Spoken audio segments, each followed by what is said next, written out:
Muy buen día, señoras y señores, ¿cómo están ustedes? Hoy día les quiero presentar a un ingeniero civil que dice que desde 2014 las oficia como escritor. ¿De qué? De unas historias freak. Pero hoy vamos a hablar con él sobre este libro, que dice que es una guía para entender el origen del estallido social y no sucumbir en un océano de fake news. ¿Qué nos pasó, Chile? Le vamos a preguntar a don Joaquín. ¿Cómo estás tú, don Joaquín Barañao? Muy buen día, qué gusto que estés aquí con nosotros. Muy bien, pues, ¿tú qué tal, Miriam? Gracias por la invitación. Oye, Joaquín, a ver, partamos un poco con tu historia. Tú dices que eres ingeniero civil, pero parece que no estás trabajando en la ingeniería civil, ni fabricando puentes, ni construyendo nada. No, yo estudié ingeniería civil, terminé y bueno, después trabajé un tiempo como asesor legislativo en el Congreso, después Ujú. trabajé un tiempo, viajé mucho tiempo, después estuve en presidencia y en el Ministerio del Interior y llevo 6 años dedicado a escritor. Buena. Oye, y dedicado a escritor a otro tipo de libros, o sea, en realidad sí construyes ideas, construyes libros en este momento, y unas historias freak. ¿Cuáles son las historias freak? Porque tengo entendido que has escrito sobre historia de Chile, sobre historia universal, sobre el cine, etcétera. Eh, ¿Por qué historias freak? Bueno, la historia se remonta a mis gustos personales. Yo desde muy chico que he venido recopilando estas curiosidades en la cabeza y entonces creé una página web hace ya 17 años y cuando ya esta página web tenía un volumen importante de información, decidí transformar todas estas pequeñas joyas dispersas en un hilo coherente, en un relato hilvanado, y la historia universal me pareció que era, como quien dice, un buen lienzo para desplegar estos óleos. Y fue así como comenzó entonces el proyecto de las historias freak con Historia Universal. Y luego, bueno, fui abordando pasiones humanas, la música, el fútbol y el cine. Y luego, así como está la historia internacional, que es la historia universal, está la historia local también, que es la historia de Chile. Entonces esa es la historia de los 5 libros. Oye, me imagino que debe ser muy complejo investigar estos temas. ¿Cómo te llegan? ¿Tienes un imán especial para que te lleguen estos cuentos, estas historias, como tras bambalinas de lo que pasó? Sí, es en general es vivir la vida con este radar prendido para estar captando curiosidades, para estar anotándolas y después verificándolas. Entonces, es desde leer el diario con ese radar prendido a, bueno, el tipo de lectura que uno elige, qué libros compro, y, y luego, bueno, también colaboraciones de personas que me mandan cosas. Así que es un portafolio muy diversificado de curiosidades. Oye, y también has hecho algunos videos. He visto algunos videos tuyos. Eh, Hay entrevistas y hay algunas cosas. Videos producidos, hechos por mí, todavía no hay, estoy ahí viendo algunas opciones y lo que sí ya he comenzado de manera más sistemática es una colección de podcasts. Perfecto. Sí, así que podcasts sí van al momento de grabar esta entrevista ya llevo 2, pero hay al menos 8 más episodios en carpeta. Eso es lo que yo vi, estos dos episodios que eran como de 8 minutos a 15 minutos por ahí. Que Hay un podcast del Big Bang y un podcast de Charles sí, Darwin por ahora. Y en este mismo sí. momento, bueno, se viene las cruzadas, la peste negra, los vikingos, Newton, Einstein, así que ahí estamos. Oye, qué bueno, eso lo deberíamos transformar en un video. Muéstrame mientras tanto tus libros, los de la Historia Freak, porque yo no los tengo. Yo tengo el otro, el último. Bueno, mira, este es el libro de Historia Freak del fútbol. Aquí ¿Ya? tenemos Historia Freak del cine, que están en 2 volúmenes. En dos volúmenes. Aquí está el primer volumen de Historia de Chile. Este es el segundo volumen de Historia de Chile. Aquí Historia Universal. El que no tengo físico acá, fíjate, es el libro de música. Una tontera porque uno tiene que quedarse siempre con una primera edición Por lo menos. y no sé en qué momento lo perdí y me quedé sin primera edición de ese libro. Y bueno, y aquí el libro que nos convoca, que es que nos Exactamente. Ese libro que nos convoca, precisamente, bueno, muestra a un escritor de muy fácil lectura, un libro de muy fácil lectura, no exento de humor y sarcasmo de repente, lo cual lo hace mucho más cercano, ¿no? Cuéntanos cómo se te ocurrió y por qué pensaste en este tema, precisamente. Bueno, este es un proyecto curioso porque yo no partí escribiendo pensando en hacer un libro, sino que, mira, eh, en noviembre, cuando había mucha violencia, aquí hago una distinción. Yo sé que la mayor parte de las personas que protestaron en octubre, noviembre, diciembre, la inmensa mayoría no eran violentas. Y eso yo sé que es algo que cuando se pone el énfasis en la violencia, muchas personas se ven molestas, pero entendiendo que era una minoría, esa minoría era muy importante en lo que estaba ocurriendo, era muy importante en la agenda. O sea, eh, si bien había una inmensa mayoría de personas pacíficas, había sí un número de personas que estaba, bueno, quemando buses bueno, y todo tipo de cosas que vimos. Entonces, Vulnerable. muy preocupados, amigos de universidad, se reunieron ellos, armaron un chat bueno, y comenzaron a conversar qué hacer, que sea no solamente comentar la actualidad, sino que también de alguna manera colaborar. Entonces, ellos me llamaron eh, para trabajar en el área de comunicaciones. Es una organización que se llama Impulsemos Chile. Y entonces esto se llamaba inicialmente formación interna. La idea era, bueno, si queremos meternos en este tema, tenemos que entender qué es lo que está pasando. Entonces yo era el encargado de ordenar esa información y presentarla. Y a medida que esto fue avanzando, nos dimos cuenta de que, bueno, de que tenía cierto volumen y cierta capacidad de divulgación como para ser transformado en un libro. Y poco a poco nos fuimos dando cuenta de que esto iba a desembocar en ese medio. Oye, yo precisamente lo conversábamos antes, yo leí tu libro, como te decía, me fue muy fácil de leer, sobre todo, bueno, hay una primera parte en la que tú pones definiciones de alguna manera, ¿no? Y nos haces entender desde el PIB hasta, no sé, por los desaciertos comunicacionales, ya que estábamos hablando de eso, o los errores no forzados que han surgido últimamente, ¿no? Como para poder entender, y hay mucho gráfico, muy, muy claro, muy... ¿De aquí te viene tu formación de ingeniero? Sí, yo creo que, mira, en esto sin duda que aflora, porque lo que ocurre es que yo a partir del 18 de octubre estuve presentando mucha información en Twitter y, y yo creo que, a ver, eh, muchas personas me respondían, oye viejo, sale de tu planilla Excel, anda a la calle, anda a vivir, pero es que ¿sabes lo que pasa? Es que no podemos realmente solucionar los problemas si no los entendemos. Y los problemas no se... Yo sé que esto hay gente que no le gusta, pero los problemas no se pueden entender desde el caso personal, desde la anécdota. Claro, el cerebro humano está más preparado para entender casos personales que entender estadísticas. Pero los casos personales muchas veces son muy poco iluminadores respecto a la trayectoria general. Entonces, aunque sea frío, aunque sea árido, aunque parezca sin corazón, hay que ver estadísticas y no hay que ver anécdotas. Y yo sé, hay gente que eso le suena como carente de alma, pero de verdad que es el camino correcto para superarlo, para superar la pobreza, para superar la desigualdad, y es la manera que hay que verlo. Y en esto yo de verdad que soy un apasionado defensor de los datos. Y ahí cito a la premio Nobel de Economía del año 2019, Esther Duflo, quien ella ha dedicado toda su vida a la pobreza. Y finalmente lo que dice aquí, lo más importante es la evidencia. Entonces, claro, mira, en un país de 19 millones de personas, donde todavía tenemos más de un 7% de pobreza, más de un 7% es más de 1 millón de personas en situación de pobreza. Sí, Entonces sí. vamos a encontrar muchas historias terribles y eso es indudable. Pero si al mismo tiempo no reconocemos que la cantidad de personas en pobreza la hemos disminuido a la octava parte, bueno, entonces estamos muy perdidos. Perfecto. Oye, y eso justamente fue lo que me llamó la atención, que tú explicas temas que son más o menos áridos, como dices, ¿no?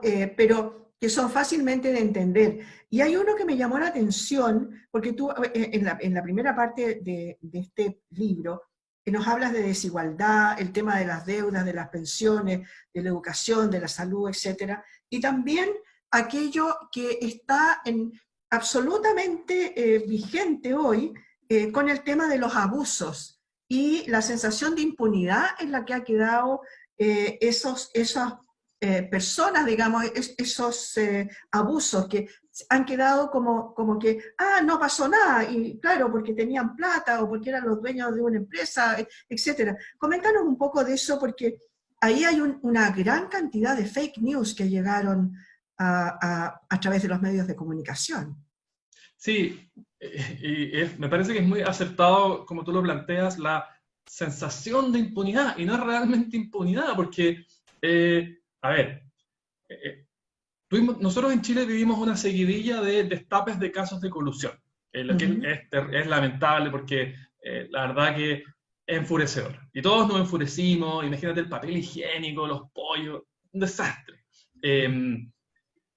Y después, bueno, nosotros parecía que esto quedaba ahí y que la gente la sacaba gratis porque los ricos y todo, em, pero lo que en verdad ocurrió fue que creamos una institucionalidad de libre competencia que comenzó a operar en pleno régimen en el año 2008. Entonces, claro, como con los dientes afilados, recién construidos estos colmillos, entonces comenzaron a sacar toda esta basura que habíamos tenido toda la vida debajo de la alfombra y salió bastante seguido. Entonces quedó la sensación de que ahora los empresarios se estaban coludiendo y la verdad es que son cosas que posiblemente han ocurrido siempre y que ahora recién las estamos pillando con mayor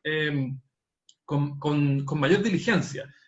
Luego está, por ejemplo, todo el mundo quedó enfurecido con la sanción de clases de ética, ¿cierto?, para los pentas en la Sí, Universidad Adolfo Ibáñez. Uno lo claro. veía y era horrendo, pero ¿cómo es posible que estas personas, esa sea su sanción? Pero la verdad es que esa fue una de muchas sanciones que recibieron. Claro. Lo que pasa es que fue muy visible, fue muy noticioso. Claro, entonces uno ve a estos señores muy ricos que van a una universidad en la precordillera y van a clases de ética, y yo también me enfurecería si eso fuera lo único. Pero sin duda que no fue lo único, hubo muchas otras sanciones, incluyendo varios miles de millones de pesos.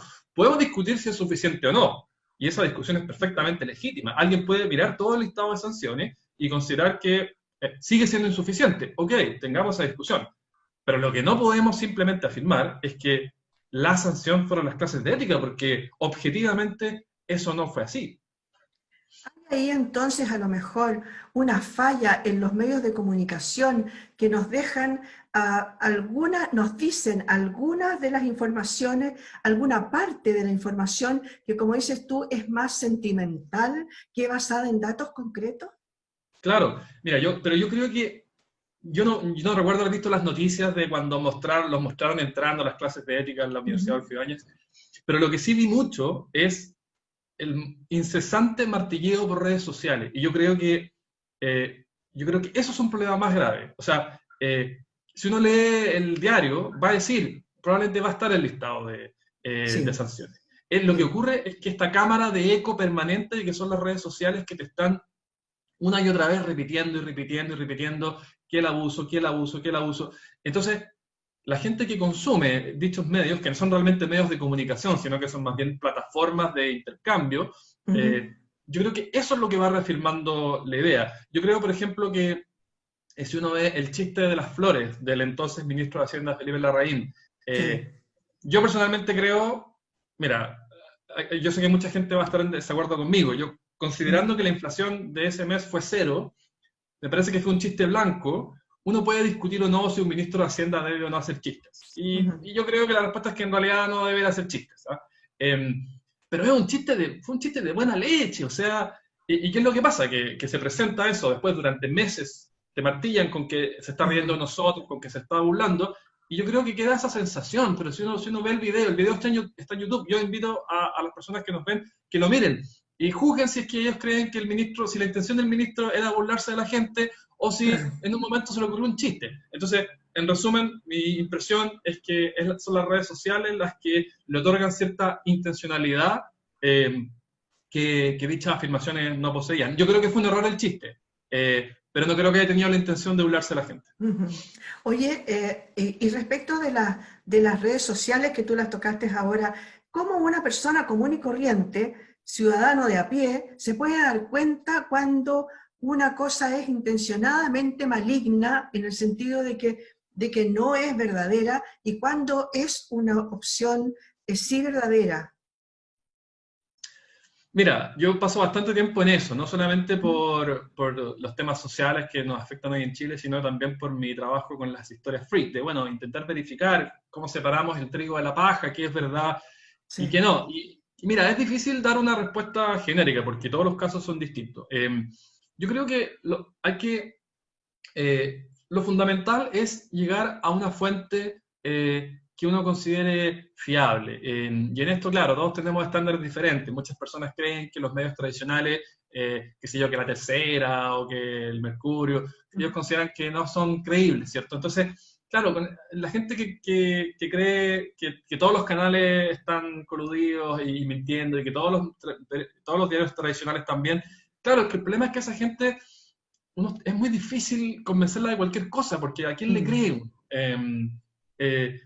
Mira, al final, yo sé que es difícil convencer a la gente, pero hay que llegar a fuentes que uno considere razonables y hay que entender también que es muy difícil coludir a mucha gente por mucho tiempo. Y en general también tener una actitud escéptica en la vida en general, o sea, bueno, cuando uno le da una información, uno le dice, qué sé yo, oye, qué sé yo, en la quema del metro fueron venezolanos. Hay que ser escéptico, o sea, realmente eso, ¿de dónde viene? Partir con una actitud escéptica en vez de partir con una actitud crédula. La estación, o sea, la supuesto centro de torturas en Metro Baquedano, ¿qué sentido tendría? O sea, bueno, aquí ya mucha gente va a estar muy, muy en contra conmigo, pero ¿qué sentido tendría realmente para Carabineros instalar un centro de tortura? O sea, ¿cuál Claro. sería el incentivo de ellos? Habiendo tantas cámaras, ¿cuánta gente tiene uno que coludir para que eso nunca se sepa? Bueno, en fin. Claro, perfecto, no, sí te entiendo. Pero ahí también nos lleva a otra cosa que tú también planteas en el libro. Son aquellos movimientos como, por ejemplo, los no más AFP o los no más TAG o el tema, por ejemplo, de las aguas, que se le dio mucho tiempo, mucha información, hubo mucha información respecto de este tema y la gente que estaba en contra del TP-11. Y tú dices ahí justamente lo que estabas hablando ahora, aquello de que la gente, de que este tipo de información aparece con una respuesta ya dada. O sea, ya tenemos el rechazo viene entre líneas, ¿no?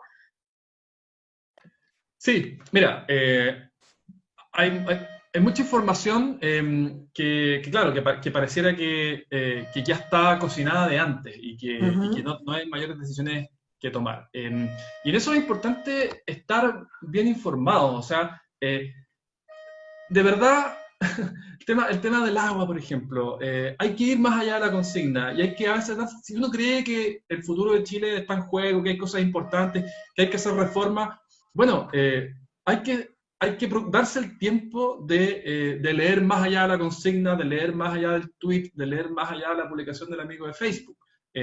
Y a veces las denuncias son genuinas y a veces de verdad hay problemas de raíz y que hay que solucionar. Yo, por ejemplo, yo creo que el sistema de salud, por ejemplo, en mi opinión personal, creo que funciona estructuralmente mal. O sea, creo que los precios de la salud privada son a veces absurdamente caros. Ujú. Y yo soy partidario de un seguro único. Entonces, en el caso, por ejemplo, de las AFP, yo lo que haría sería un solo gran fondo soberano en vez de tener 7 AFP diferentes. Entonces, a veces uno cuando indaga un poco más y se da el tiempo a leer un poco más, va a confirmar ciertas presunciones o ciertas. Pero si no se da el tiempo, entonces puede sucumbir ante cualquier cosa que uno le digan, ante cualquier consigna. En la tercera parte de tu libro hay un constituir, dice el ABC de la Constitución vigente, y entras en el tema de la Constitución, que está tan en boga hoy día, que vamos a estar en muy poco tiempo en un plebiscito. Cuéntame un poquito, a grandes rasgos, ¿cuál es tu opinión del tema? Mira, yo creo que en esto vale súper harto la pena informarse. Porque, a ver, me ha costado mucho tomar la decisión, pero finalmente yo voto apruebo. Yo creo que si la sociedad está tan cruzada, tan eh, digamos, insatisfecha con la constitución que tenemos, yo creo que es una cicatriz social que hay que simplemente, o sea, hay que curarla. No podemos vivir con esta herida para siempre. Esa es mi opinión personal, y me cuesta porque, pucha, se ve difícil cómo está el estado de ánimo tener esta discusión de manera civilizada, digamos. Ujú. Le temo a la extorsión de la violencia y todo, pero bueno, esa es mi opinión. Ahora, si uno se da 20, 25 minutos para leer un poco, se va a dar cuenta de que efectivamente la Constitución fue hecha en dictadura, efectivamente la Constitución inicial, la que se dictó en 1980, poseía un montón de enclaves autoritarios, eh, pero si continúa la lectura, también va a ver que ha sufrido, pero es que decenas de modificaciones, varias de ellas muy profundas. La más conocida es la del 2005. Yo me acuerdo de Ricardo Lagos haciendo una ceremonia, Ricardo Lagos, socialista, el mayor detractor de la dictadura de Pinochet, caminando por Morandé y abriendo Morandé 80 y ya está la Constitución que nos representa a todos, qué sé yo. Bueno, por supuesto que van a haber todavía cuestiones en la Constitución que mucha gente no le van a gustar. Bueno, pero es que una Constitución nunca va a dejar satisfecho a todo el mundo. Lo que quiero decir es que esta es si bien la de 1980 no era una Constitución que podríamos llamar estándar, porque poseía varias cosas muy extrañas, la del 2020 es una Constitución bastante estándar. Si uno la compara con otros países, la cantidad de derechos, la existencia del Tribunal Constitucional, no tenemos un bicho raro, tenemos una Constitución como muchas otras. Claro, hay gente que va a decir, a mí no me gusta esto, a mí no me gusta esto otro, pero no es una Constitución que alguien la leería y diría, claro, esto fue hecho por una dictadura sanguinaria. No, esa era la original. Ahora vamos a entrar en una discusión y de nuevo va a haber cosas que no le van a gustar con la que salga. No tenemos un ave raris, entonces eso es lo que al menos yo quiero transmitir. Y esto son cosas información súper dura. O sea, gente que dice, no, es que el Tribunal Constitucional es un relicto de la dictadura. Casi todas las constituciones del mundo tienen Tribunal Constitucional. Y eso son datos irrebatibles. O sea, te pueden no gustar, pero no afirmes que es un relicto de la dictadura, porque no lo es. De hecho, el Tribunal Constitucional existía en la Constitución, se modificó después de la Constitución del 25, durante el gobierno de Frei Montalva, y se termina aprobando por Salvador Allende, así con los mitos de la Constitución. Claro, sí. O sea, una vez más estamos actuando desde los sentimientos. Yo creo que sí, desde los sentimientos, desde las consignas. Entonces uno va a Plaza Italia, Plaza La Dignidad, y se va a encontrar con un cartel que va a decir la Constitución de la dictadura. Y poca gente se da el tiempo de, voy a dedicarle media hora a ver esto. Qué sé yo, la subsidiariedad en la Constitución. ¿Es verdad o no es verdad?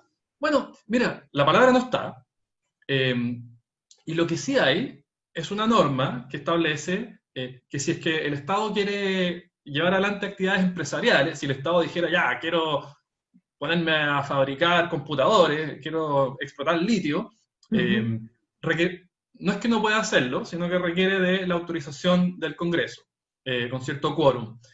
Y uno dice, bueno, mira, yo puedo estar en contra, yo puedo estar a favor, pero es eso. O sea, discutamos esa norma y es legítimo estar en contra. Yo no estoy diciendo que evidentemente eso es lo correcto, pero no es que a veces la gente se imagina con el Estado subsidiario de que toda la Constitución está permanentemente empapada de ese criterio, de ese precepto, y no es así. O sea, hablemos de esa norma, quizá puede haber alguna otra manifestación menor en alguna otra sección, pero precisar realmente el objetivo con información, con datos, con cierto conocimiento. Nadie aquí se va a volver constitucionalista experto, pero si vamos a decidir el futuro de Chile, bueno, démonos 25 minutos, media hora para entender un poco.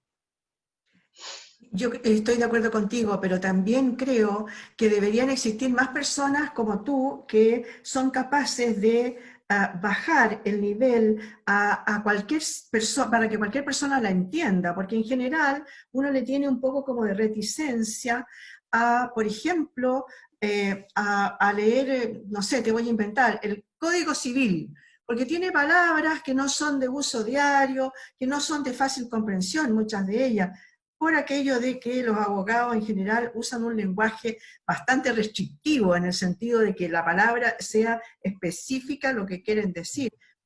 Y ese tipo de líderes no los encontramos. ¿Qué te parece ese tema de líderes, sobre todo los jóvenes?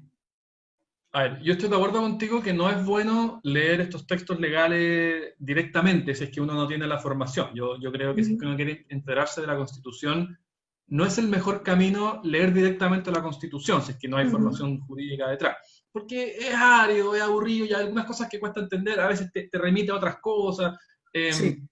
Entonces, yo creo que es bueno leer gente que haga divulgación de la Sí, Constitución. Y sí. hoy en día hay muchísimo, o sea, pónganse a googlear un poco. O sea, de este mismo libro está explicado para público general. Hay ya gente más comprometida, hay cursos, pero no es un desafío, hoy día, no es un desafío encontrar material de divulgación que te permita familiarizarte con nuestra Constitución en un lenguaje no jurídico, sino que en un lenguaje coloquial. De eso hay bastante, entonces no me parece que sea una buena excusa. Lo único que yo opino que hay que hacer, y que estoy siendo un poco repetitivo y te pido disculpas, es, viejo, me voy a dedicarle la media hora que esto merece. En el caso específico de este libro, mira, la Constitución son 25 páginas y con un montón de monos. Sí, Entonces, miren, están ahí los mapas de los derechos donde están y dónde no están. Se van a demorar media hora y la diferencia, claro, no van a quedar expertos, pero va a ser una diferencia muy grande entre no saber casi nada y, porque uno, claro, en cualquier curva de aprendizaje, uno comienza la primera media hora comienza a adquirir mucha información muy rápido, cuando no sabe nada, la claro, primera media hora aprende mucho. Claro, ahí sí. para adelante la curva de aprendizaje comienza a ser cada vez más lenta. Si uno dedica toda su vida a la Constitución, la última hora de estudio es muy poco lo extra que se aprendió, pero la primera Claro. media hora uno gana muchísimo. Oye, muchas gracias. Joaquín Barañao, ingeniero civil, que desde el 2014 dice que se dedica solamente a escribir. ¿Cómo te va como escritor? ¿Bien? Vivo, sí, bueno, hago libros, también hago charlas y tengo una página web también de rutas de montaña, así que ahí Ah, me qué las valgo. bien. Oye, Sí, sí. y cómo accedemos a los libros tuyos? Cuéntanos. Bueno, los libros se venden están en librerías, Ya. están online también, así que ahí los pueden encontrar. No, están disponibles la verdad en todos lados. ¿Y tú tienes una página web específica para como escritor o no? Bueno, está datosfreak.org, que ¿Ya? es la nave nodriza de este proyecto. Lleva 17 años, 5.200 datos freak, todos rigurosamente referenciados. Y ahí ¿Ya? también, bueno, ahí publico los podcasts, están los links a los libros. Así que datosfreak.org es la nave nodriza de este proyecto. Muchas gracias, Joaquín, por haber estado con nosotros hoy día. Aquí estamos viendo, mostrando el libro que usted de todas maneras tiene que leer. Como les digo, es un libro que se lee muy fácilmente, muy rápidamente, y ahora me voy a dedicar a leer tus historias freak, porque esas no las he leído. Solamente vi así a la pasada de qué se trata cada una. Muchas gracias por haber estado con nosotros. Bien, pues bueno, otro día hacemos ahí un programa con las historias freak, Miriam. Pero buenísimo, eso me encantó. Yo creo que te voy a Ya, amarrado de todas maneras. Muchas ya, listo, nos vemos. Muchas Chao, chao. gracias, señoras y señores, por haber estado con Gracias a ti. nosotros hoy día. Nos volvemos a ver en otro programa más de En tiempos de coronavirus. Esto fue En tiempos de coronavirus. Muchas gracias por haber estado ahí.